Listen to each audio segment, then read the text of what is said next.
Hi everyone, स्वागत है आपका एक रिएक्शन में। मैं हूँ कविता इंडिया से और आज हम देखने जा रहे हैं अगेन आप सबकी रिक्वेस्ट में से एक वीडियो जो मैं फुलफिल करने की कोशिश कर रही हूँ because I am not well और गला काफ़ी ख़राब है तो बहुत ज़्यादा नहीं रिएक्ट कर पा रही हूँ। बट एक छोटी सी वीडियो और छोटी सी रिक्वेस्ट को मैं ज़रूर पूरा करना चाहूँगी which is key why Islam out of 4300 religions. ठीक है, इंटरेस्टिंग टॉपिक है, बहुत इंटरेस्टिंग टॉपिक है। और मैं ये देखना चाहती हूँ कि जो इन वीडियोस में फैक्ट से दावे किए जाते हैं, यानी ये तीसरी वीडियो हम देखने जा रहे हैं जो कि इस्लाम को डिस्क्राइब करने जा रही है, क्योंकि अभी के जो दो वीडियोस मैंने देखे उनमें कहीं ना कहीं फैक्ट्स और बातें सेम लगी।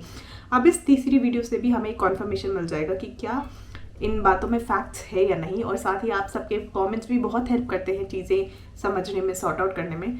सो पहले आइए इस वीडियो को शुरू करते हैं और उसके बाद हम इसको डिसाइड करेंगे कि जो इन्फॉर्मेशन इसमें बताई गई है वो सही है या गलत। तो let's start. There are 2.3 billion Christians, 2 billion Muslims, 1.1 billion Hindus, 500 million Buddhists, and 15 million Jews in the world. And there are a total of 4,300 religions like this. When that is the case, some people may ask, why should I follow Islam out of this many religions? How do we know Islam is the right religion? Can we rationally prove it? We will answer this with a very interesting technique developed by philosopher Descartes. It's called Cartesian skepticism. To summarize, he says, imagine that you have a basket full of apples. You put your hand in the basket, then pull out a good apple. When you put your hand in again and you get a rotten apple this time, do not continue to take the apples out one by one to throw the rotten ones away. Don't bother checking which one is good and which one is rotten. Instead, empty the whole basket and then put back in the basket the apples that are good. Let's apply this technique to this issue. I mean, can we look at 4,300 religions one by one? I don't think so. Then let's look at the clues in the universe using reason and logic.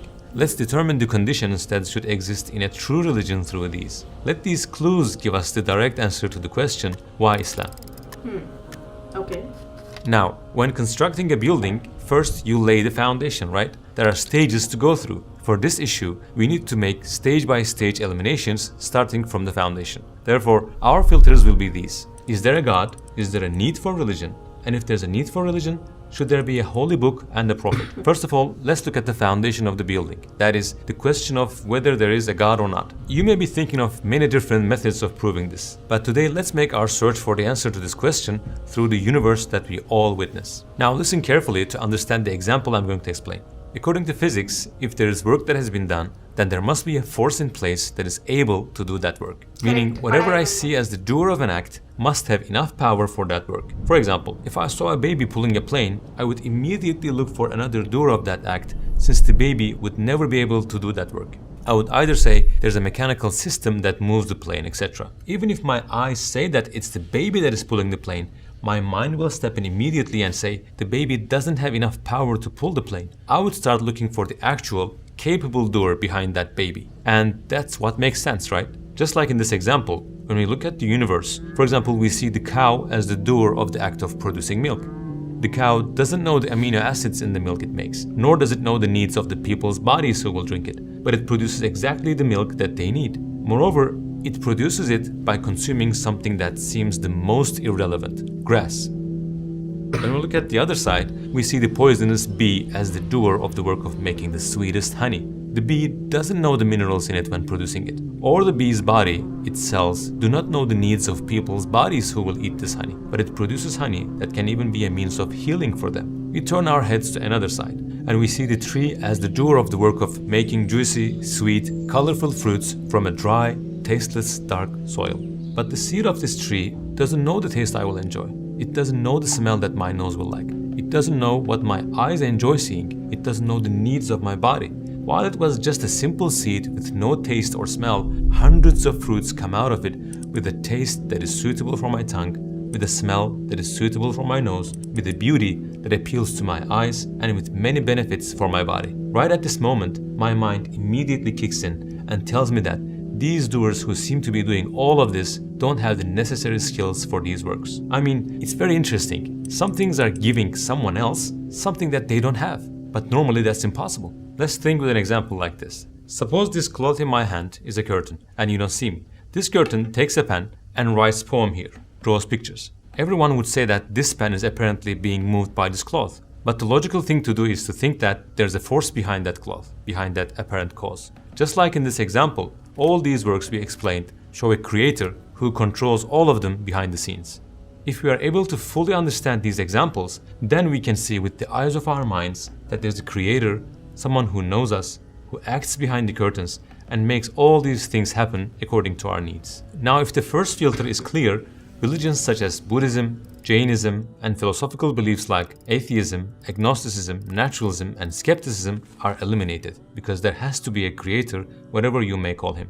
Now let's move on to our second filter. Here we will use the comparison method from the science of logic. Let me put it this way. When we look around us, the following rule is constant anytime, anywhere. If there is a work, a product in front of us, the person who made it knows it best. Also, when anyone is going to talk about it, the first person who has a say in it is the one who made it. For example, when I buy a phone, it comes with a user manual, right? By putting that in a way, the manufacturing company says to me, we made this phone. Then logically, we know it best down to the smallest detail. And by putting this manual, we demonstrate this fact. Even simple products have this. Then our mind asks the question, when there are user manuals even in simple works, is it possible that the creator of the universe, who created mankind and sent them to the world, did not send a user manual that could guide them? Throughout history, all humanity has been asking the following questions. Who am I? Where did I come from? Where am I going to? What is my purpose in this life? Is it possible for the Creator to give me a mind so that I can ask these questions but not give me a message containing their answers? Of course, He will not leave us stray, uninformed. He will communicate, inform us of His wants, and send a guidebook that shows the way. Then we understand that the religion we are looking for must be based on a book. It must have a guide, a manual. And with the second filter, we eliminate religions like Shintoism or beliefs like Ayathism, Pantheism, and Nihilism. So, if I ask you a question like, do you think the book alone is enough? We are given books in schools, but is that sufficient? Don't we also need a teacher to teach that book? In fact, we need a teacher who doesn't only teach the book, but also gathers the students in a classroom and draws their attention to that book, even if there are students who don't want to listen. More or less, you must have understood what I mean by this analogy. Just like a teacher who explains the book by giving examples and narratives, who establishes order in the classroom, the religion we are looking for also needs an instructive leader, a messenger. We can also think like this. In every field, there is theoretical knowledge and there is a practical application of it. The text written in the book is the theoretical knowledge. So there's a need for someone to show how it can be turned into action, applied in real-life situations. When a person asks, how can I live in accordance with the purpose of my life, in accordance with the manual of my life, he needs to follow a role model who shows how it should be done so that he can do it himself too. So, if we return to our teacher example, it is not enough just to know the mathematical theories. It is also necessary to see and learn how they are used and applied. Don't you think it makes more sense to have a prophet in a leadership position?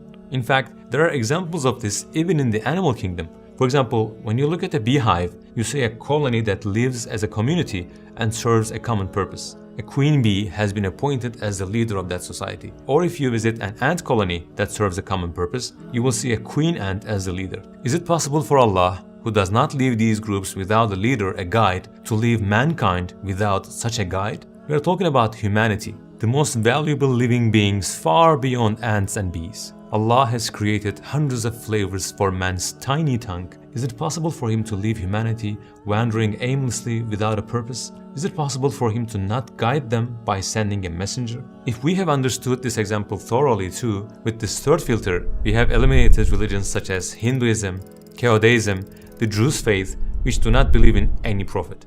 Let me also point out that the religion we are looking for needs to mention the miracles of the prophets too. We said in the beginning that there are 4,300 religions in the world. When we apply these three criteria and filter all the religions and philosophical beliefs, the roots of which we can access, we are only left with three religions: Christianity, Judaism, and Islam. They all have the concept of a creator, a book, and prophethood. Now, I want you to notice this. The fact that these three religions have passed through all these filters shows that their foundations are based on the truth. When we look at Judaism, we see that the main figure is Moses, and in Christianity, the main figure is Jesus, peace be upon them all. Although the teachings of these two great prophets are now corrupted in these two religions, what they initially brought was the truth. The common feature of these two religions is that they both don't accept Prophet Muhammad ﷺ as a true messenger. But Islam says that Prophet Muhammad ﷺ is the final messenger of Allah and that Jesus and Moses were also messengers of him. Based on this reality, we can conclude that if we prove that Prophet Muhammad ﷺ is a real messenger, then Islam will be proven to be the only true religion and that Moses and Jesus came to deliver the same common message from Allah. Yes, it is at this point that many proofs of this come to our minds. One of the most important proofs is his life itself, ﷺ. Imagine, he lived among his people for 40 years before his prophethood. For 23 years in his prophetic life, he has been at the forefront among the same people again, and every one of his moves was being watched. We're going to look at if such a person, ma'adallah, was a liar or not. Logically, we know that people are close to each other in rank and position can imitate each other. But the lower a person's position is from the other, the harder it becomes to imitate him. For example, think of Ibn Sina, also known as Avicenna in the West, a medical genius whose books have been taught in universities throughout the world for centuries. How well do you think an ignorant person can imitate, can pretend to be Avicenna?